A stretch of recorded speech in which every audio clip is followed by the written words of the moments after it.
A nuestro país, el rock llegó en la década de los 60, con ecos de lo que sucedía en Estados Unidos con Elvis Presley y los Beatles, y a su vez con cantautores mexicanos y argentinos como Sandro, Enrique Guzmán, César Acosta, entre otros. Para los años 80, varios personajes ya habían asentado rock en nuestro país, como Pancho Jaime, Ramiro Acosta, Jorge Laverde y René Vinuesa. Sería con el nacimiento de la Concha Acústica de 1972 al sur de Quito que las primeras bandas ecuatorianas como La Tribu, Sueño de Bramas, Océano, Luna Llena, entre otros, comenzarían a tener un escenario propio. Para los años 80, con el advenimiento de la radio en FM, se comenzó a transmitir rock ecuatoriano en radios como Pichincha, La Bruja y la radio Teleonda. Mientras tanto, en la prensa escrita surgieron revistas como Rock On, Rip Rock y los fanzines, que ayudaban a la divulgación de los conciertos. Comenzaron a salir lo que se conoce como fanzines, que eran hojas escritas a máquina, los dibujos hechos a mano, con fotografías en blanco y negro, y todo sacado con copias. Entonces fanzines había bastantes, había el contaminación, había el letra muerta, había el rock para ti. Bueno, había bastantes, pero eran solamente muy underground. Entonces contenía información bastante útil de las bandas ecuatorianas. Con eso se comenzó. La mayoría de conciertos que hacíamos nosotros en ese tiempo, a inicios de los 80s, eran en sedes sociales, sobre todo del sur de la ciudad, en El Calzado, en Solanda, que eran sitios o urbanizaciones que ahora ya son muy pobladas, pero en ese tiempo existía la sede social y unas dos o tres casas, porque las urbanizaciones recién estaban naciendo. Entonces, como eran sitios en los que la policía no llegaba demasiado, hacíamos ahí los conciertos. Seguridad, nada. Equipo, muy poco. Pero así nos tocaba. Con eso hicimos el rock nacional. En esta década surgieron bandas como Mozzarella, con su álbum In Vitro, Demolición, Blaze, Tarkus, entre otras bandas. La primera banda de rock, hard rock, de aquí del Ecuador, Mozzarella, ellos fueron a grabar en Miami, en el Criteria, en los estudios Criteria, donde grabó Black Sabbath, el Heaven Angel. Ellos grabaron en el estudio de al lado. Pero ¿por qué tuvieron que ir a grabar en Miami? Porque IFESA, J. Fero Guzmán y todas las disqueras que había aquí en el Ecuador no les dejaron grabar aquí. Los primeros discos de Mozzarella son discos gringos, son hechos en Estados Unidos. Y después cuando trajeron ya acá al Ecuador por el 80, fines del 82 más o menos, esos discos se hicieron las copias aquí en el Ecuador. El problema es que esos discos suenan horrible los ecuatorianos, son malísimos. Los discos gringos que eran de mozzarella eran de vinil de 180 grados, súper más gruesos, sonaban mucho mejor. Y acá hicieron con vinil de 90 gramos. Ese fue como que el hito para que todos los que veníamos, en ese momento más jóvenes, queramos sacar también producciones de nosotros. Con el cambio de década, los sonidos más heavies empiezan a ser reemplazados por otros más extremos. La capital fue por el lado del death y el grindcore, mientras Guayaquil fue por el lado del thrash y el hardcore. La aparición de la banda Obertura 92, actualmente conocida como Ente, es una de las primeras en empezar esta tendencia.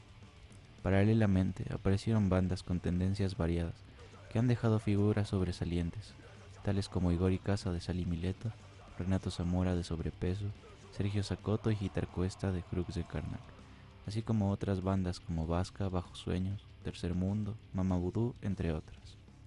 A mediados de los 90 se empieza a mejorar en gran medida la producción de conciertos y se facilita la grabación de música mediante el disco compacto, lo cual después implica un aumento en la difusión de música en el país.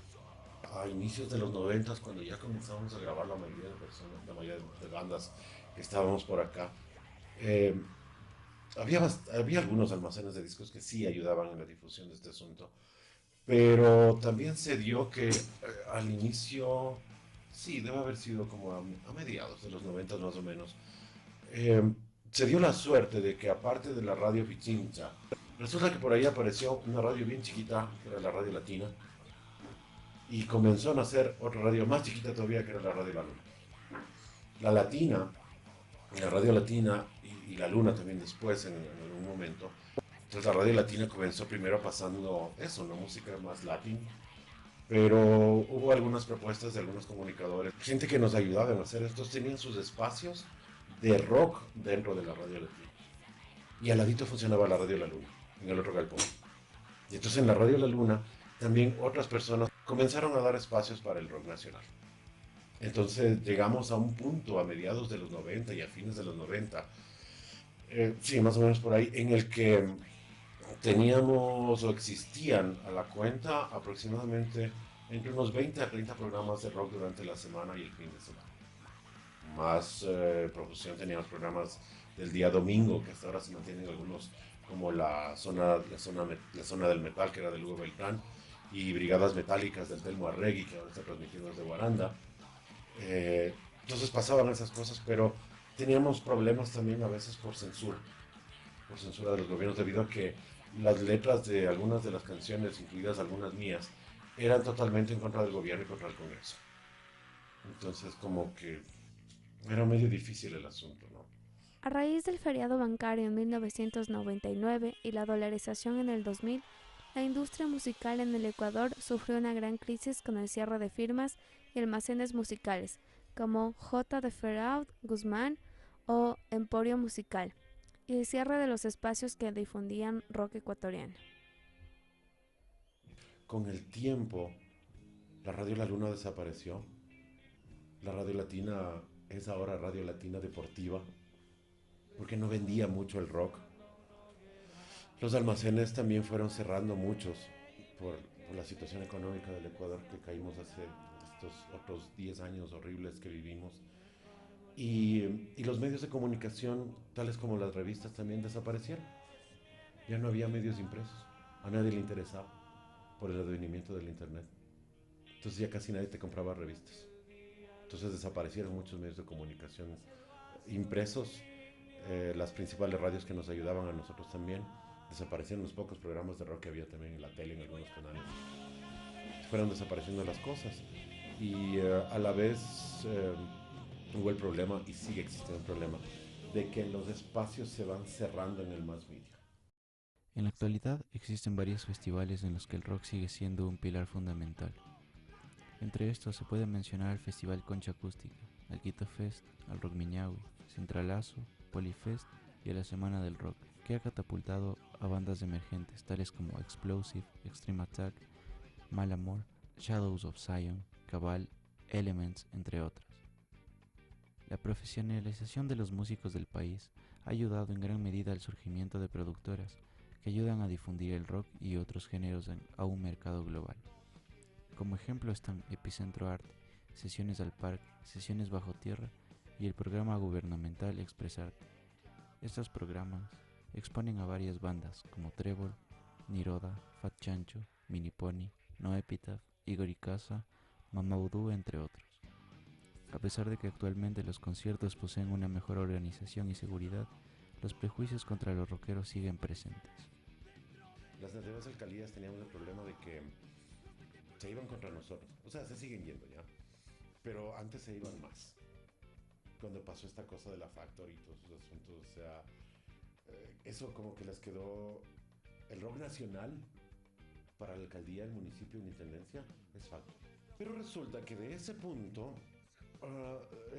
después que vino otro alcalde de los anteriores, el anterior, este don dijo, un día estuvimos en una reunión ahí, verás que no estoy diciendo nombres, ¿no? Un día nos citaron a una reunión y dijeron, verán, nosotros como presupuesto, ya iba más o menos a comenzar esa época de elecciones, ¿no?